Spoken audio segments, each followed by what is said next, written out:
Hello guys, स्वागत है आपका लोगो डिज़ाइन हिंदी में। मैं हूँ ओम और आज हम लोग बात करेंगे आपके फर्म का लोगो कैसे होना चाहिए।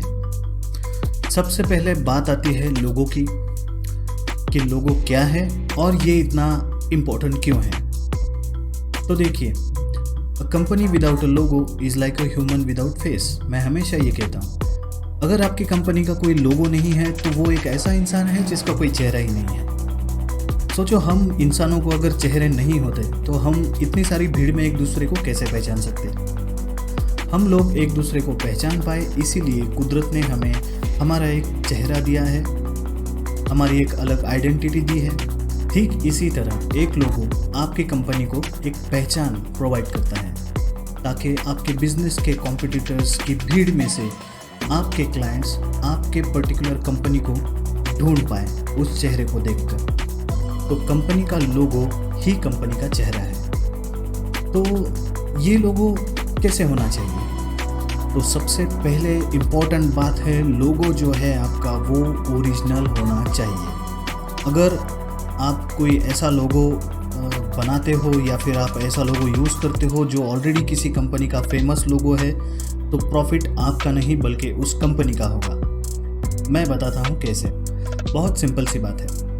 बॉलीवुड के कई सारे जाने माने हस्तियों के डुप्लीकेट्स इस दुनिया में अवेलेबल हैं। जब भी हम लोग उनको देखते हैं, हम लोग कहते हैं अरे वो शाहरुख खान का डुप्लीकेट जा रहा है, सलमान की तरह वो दिखता है, लेकिन हम उनका नाम नहीं जानते। आपको भी शायद कोई नाम याद नहीं आ रहा होगा किसी डुप्लीकेट का। लेकिन होता क्या है, जब हम लोग किसी के डुप्लीकेट को देखते हैं तो हम लोग याद उसे करते हैं जो ऑलरेडी फेमस है। कोई बेचारा उन गरीब जूनियर डुप्लीकेट्स को याद नहीं रखता। वैसे ही होता है लोगो के साथ। अगर आपका लोगो किसी ऑलरेडी फेमस कंपनी के लोगो की तरह दिखता है तो नाम आपका नहीं होगा। लोग आपका जब लोगो देखेंगे तब याद उस कंपनी को करेंगे, तो फायदा भी उस कंपनी का होगा। तो बेटर है कि आप किसी से भी मिलता जुलता लोगो ना बनाइए। अब ये ओरिजिनल लोगो बनाते कैसे हैं? बहुत सारी टेक्निक्स हैं अवेलेबल, जिनमें से एक टेक्निक मैं ऑलरेडी मेरे चैनल पे शेयर कर चुका हूँ। पिछला वीडियो अगर आप देखोगे how to generate creative ideas, तो आपको समझ में आ जाएगा। लोगो डिज़ाइन की जो प्रोसेस है वो बहुत ही मेहनत वाली प्रोसेस है। ऐसा बिल्कुल भी नहीं है कि लोगो डिज़ाइनर गूगल पे जाते हैं, कुछ सर्च करते हैं और 10-15 लोगों को मिक्स करके एक लोगो बना देते हैं। ऐसा नहीं होता है।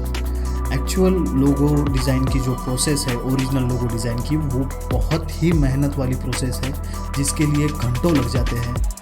मानता हूँ कई सारे डिज़ाइनर्स हैं जो शाम तक लोगो देने का वादा कर देते हैं और बहुत जल्द उसका आउटपुट दे देते हैं, और उन लोगों के चार्जेस भी बहुत ना के बराबर होते हैं। 300, 400, 50, 1000 इस तरह के चार्जेस वो लेते हैं। लेकिन वो मुझे नहीं लगता कि प्रॉपर प्रोसेस यूज़ करते होंगे जो हम लोग यहाँ पे आज शेयर कर रहे हैं। तो ओरिजिनल लोगो डिज़ाइन बनाने की एक प्रोसेस है जिसके लिए बहुत कुछ करना पड़ता है, जैसे कि रिसर्च है, मार्केट रिसर्च है, स्केचिंग है, कंसेप्ट डेवलपमेंट है, बहुत सारी चीज़ें हैं। तो उन सब चीज़ों का यूज़ करके एक लोगो बनाया जाता है। तो आप वो भी ज़रूर देखिए कि ओरिजिनल लोगो किस टेक्निक को यूज़ करके किया गया है। बहुत सारे क्लाइंट्स ने मुझसे पूछा है कि अगर कोई लोगो बनाता है तो हम लोग कैसे फाइंड आउट करें कि वो लोगो ओरिजिनल है या डुप्लीकेट है या किसी का कॉपी किया हुआ है। तो मैं उन क्लाइंट को कहना चाहता हूँ कि अगर वो टेस्ट करना है, चेक करना है कि ये लोगो ओरिजिनल है या नहीं, तो प्लीज़ मेरे फेसबुक पेज पे मुझे मैसेज बॉक्स में वो लोगो शेयर कीजिए। तकरीबन मैं 10 साल से इस फील्ड में काम कर रहा हूँ और मैंने लाखों लोगो देखे हुए हैं, और मुझ में एक खासियत है कि मैं अगर कोई लोगो कॉपीड है तो मुझे फट से समझ में आ जाता है। तो आप मुझे वो आपका जो लोगो है वो शेयर कर सकते हो ताकि आपको एक अच्छा क्वालिटी का लोगो आपको मिल सके। और बहुत ही जल्द मैं एक साइट लॉन्च करने वाला हूँ जो इस तरह के लोगोस को ढूंढने में मदद करेगी जो ऑलरेडी मार्केट में अवेलेबल है। अगर आपके साथ कोई चीटिंग कर रहा है या फिर कोई डिज़ाइनर आपको कोई फेक लोगो या कहीं का किसी साइट पे से उठा के आपको अगर बेचने की कोशिश कर रहा है, तो ये जो कुछ भी है उस साइट पे डायरेक्टली आपको पता चलेगा। तो वो साइट हो सकता है अगले साल में लॉन्च हो जाए, क्योंकि मैं उस पर अभी भी वर्कआउट कर रहा हूँ और जल्द ही वो साइट में लॉन्च करूँगा। तीसरी इम्पॉर्टेंट बात है लोगों के बारे में कि लोगो जो है वो ब्लैक एंड वाइट में अच्छी तरह से काम करना चाहिए। जो लोगो ब्लैक एंड वाइट कलर में परफेक्टली काम करता है उस लोगों को आप कोई भी कलर दे दीजिए, वो बेहतरीन ही लगेगा, क्योंकि black and white basic colours है और यहीं से शुरुआत होती है। अगर आप लोगो बना रहे हो तो सबसे पहले ब्लैक एंड वाइट में बनाओ, फिर जाके क्लाइंट जो कहता है वो कलर्स उसमें ऐड करो। और अगर आप क्लाइंट है तो डिज़ाइनर से सबसे पहले ब्लैक एंड वाइट लोगोस की डिमांड करो, ताकि आपको भी समझ में आ जाए कि ये लोगो ब्लैक एंड वाइट में काम करता है या नहीं। चौथी बात है, लोगो जो होता है वो टारगेट ऑडियंस को ध्यान में रखकर बनाना चाहिए। अब ये टारगेट ऑडियंस क्या होता है? टारगेट ऑडियंस यानी कि एक एज ग्रुप या फिर कुछ लोगों का ग्रुप जिन्हें हमें अट्रैक्ट करना होता है लोगों के थ्रू। फॉर एग्जांपल मैं देता हूँ, फास्ट ट्रैक का हम लोग एग्जांपल लेते हैं। फास्ट ट्रैक की जो ब्रांडिंग स्ट्रैटेजी है या फिर जो उनका लोगो है वो ज़्यादातर यंगस्टर्स को अट्रैक्ट करने के लिए बनाया गया है। फास्ट ट्रैक के जो प्रोडक्ट्स है उन्हें कोई 60 साल का या 70 साल का सीनियर इंसान यूज़ नहीं करेगा, क्योंकि उनकी जो स्ट्रैटेजी है, उनका जो लोगो है वो बिल्कुल भी 60 या 70 एज ग्रुप के लिए नहीं बना है।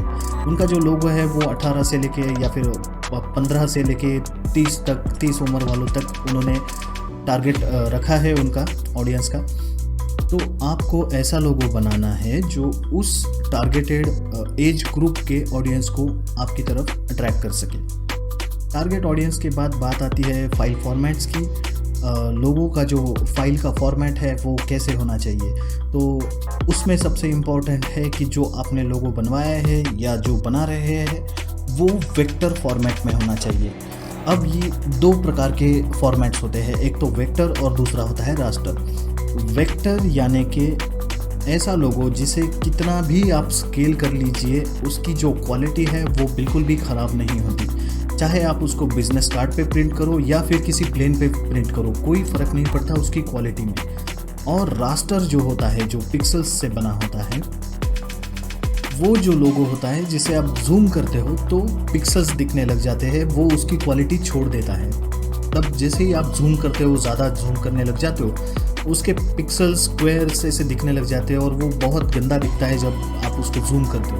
तो ऐसे लोगो बिल्कुल भी प्रिंटिंग के लिए काम में नहीं आते। स्क्रीन पे हो सकता है वो अच्छे दिखे, लेकिन जब आप उसको प्रिंट करते हो तो वो ठीक नहीं दिखते। तो जब भी आप लोगो बनाते हो तो उसका फॉर्मेट जो होता है वो वेक्टर होना चाहिए, और अगर आप किसी से लोगो बनवा के ले रहे हो तो आप उसको वेक्टर फाइल की डिमांड कीजिए। इस वेक्टर फाइल के बाद कुछ और इम्पॉर्टेंट फाइल फॉर्मेट्स हैं जो आपको आपके लोगो डिज़ाइनर से डिमांड करने चाहिए, जैसे कि है PDF जो आप यूज़ करते हैं प्रिंटिंग के लिए, और एक है इम्पॉर्टेंट EPS उसका एक्सटेंशन है। .eps फाइल ऐसी होती है जो किसी भी वेक्टर सॉफ्टवेयर में ओपन हो जाती है, जैसे कि इलस्ट्रेटर, कोरल या फिर इंकस्केप और कई सारे जो वेक्टर बेस्ड फॉर्मेट वाले जो सॉफ्टवेयर है उसमें .eps फाइल ओपन हो जाती है। तो EPS फाइल लेना ना भूलें। और EPS फाइल फोटोशॉप और रास्टर वाले जो प्रोग्राम्स होते हैं उसमें भी इजीली ओपन हो जाती है। तो EPS फाइल सबसे इम्पोर्टेंट है। उसके बाद आता है PDF जो आप प्रिंटिंग के लिए यूज़ कर सकते हैं, और उसके बाद है .png यानी कि ऐसा लोगो जिसका बैकग्राउंड जो होता है वो ट्रांसपेरेंट होता है। समझो अगर आप वो लोगो किसी वेबसाइट पे यूज़ करना चाहते हो तो उस लोगो को बैकग्राउंड ही नहीं होगा, मतलब वो सिर्फ लोगो होगा और उसके पीछे आप चाहे जो भी कलर लगवा दो वो लोगो दिखेगा। तो ये थे फाइल फॉर्मेट्स और आज का वीडियो, जिसमें मैंने आपको बताने की कोशिश की कि लोगो जो है कैसा होना चाहिए।